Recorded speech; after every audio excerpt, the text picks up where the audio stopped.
ही जन्म में इंसान क्या मुक्ति पा सकता है? 1 मिनट में पा सकता है। जन्म तो बहुत बड़ी चीज है। 1 मिनट में भगवत प्राप्ति हो सकती है। 1 मिनट। भगवत प्राप्ति का मतलब समझते हैं?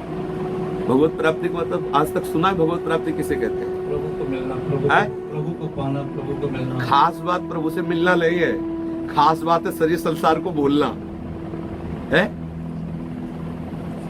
किसी ने पूछा जीवन मुक्ति का स्वरूप क्या है? पूछा था कहीं जीवन मुक्ति का स्वरूप क्या है? तो इसी में उत्तर छुपा हुआ है। का क्या, ये 2 हटा दो। जीवन मुक्ति का स्वरूप क्या है, तो का और क्या हटा दो, फिर बोलो इस शब्द को है। का हटा दो और क्या हटा दो, तो जीवन मुक्ति स्वरूप है। समझ आ गया? क्या है स्वरूप?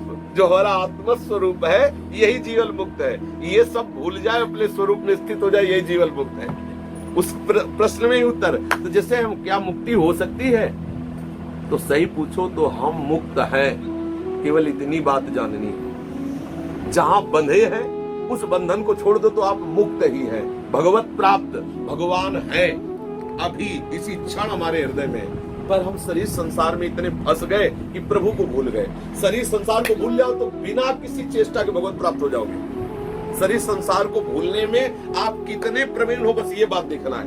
ये अभ्यास आपका 1 मिनट में अभी भूल जाओ तो अभी भगवत प्राप्ति हो जाएगी। 1 जन्म में भूल जाओ तो 1 जन्म में हो जाएगी। करोड़ कल्प में भूल जाओ तो करोड़ कल्प में होगी। बस खास बात है शरीर संसार का होश खत्म होकर प्रभु में तन्मय हो जाना, श्री कृष्ण में तन्मय हो। अब वो तन्मयता कितने दिनों में करते हो? कितने ऐसे साधक हैं जो तीव्रगामी अत्यंत हृदय में उनके उद्वेग भरा हुआ है, कैसे प्रभु मिले, कैसे उनको अशांति इस बात से कि जगत के भोग अच्छे नहीं लगते एकमात्र, तो उनके लिए भगवत प्राप्ति दुर्लभ थोड़ी। अब अपने लोग क्या है, सब भोग अच्छे लगते हैं, लगता है यार कहीं कोने में ये बात है कि भगवत प्राप्ति हो जाती तो अच्छा है, कोई करा देता भगवत प्राप्ति तो अच्छा है। भगवत प्राप्ति किसी कराने से नहीं होती, स्वयं से होती है। शरीर संसार का राग छूट गया, श्री कृष्ण प्रेम में उन्मत्त हो गई भगवत प्राप्ति। कई बार हमने कहा है कि वर्तमान के समय को भगवत चिंतन में व्यतीत करो, भगवत प्राप्त ही हो। कई बार कहा, बस इस बात को समझना है। हमारा ये सेकंड गया राधा वल्लभ चिंतन करते, ये समय मुक्त हो गया ना, ये सेकंड मुक्त है ना, ये बंधन युक्त तो नहीं। अगर संसार का चिंतन हुआ, भोग का चिंतन हुआ, तो ये सेकंड बंधन वाला हुआ ना। अगर हम प्रति सेकंड राधा वल्लभ श्री हरिवंश चिंतन करें तो मुक्त होते चले जा रहे हैं ना। जितना जितना संसार का चिंतन मुक्त छोड़ गए उतना हम मुक्त है, नहीं मुक्त है। अब हम कुछ विषय में बंधे हुए हैं, हम उसका चिंतन छोड़ के श्री जी से संबंध कर ले, बस वो मुक्त हो गए। कोई चिंतन न सोचति न कांक्षति समा सर्वेषु भूतेषु मद भक्तिं लभते पराम ब्रह्मभूता प्रसन्ना। यह है स्थिति। ब्रह्मभूता प्रसन्नात्मा न सोचति न कांक्षति समा सर्वेषु भूतेषु मद भक्तिं लभते पराम।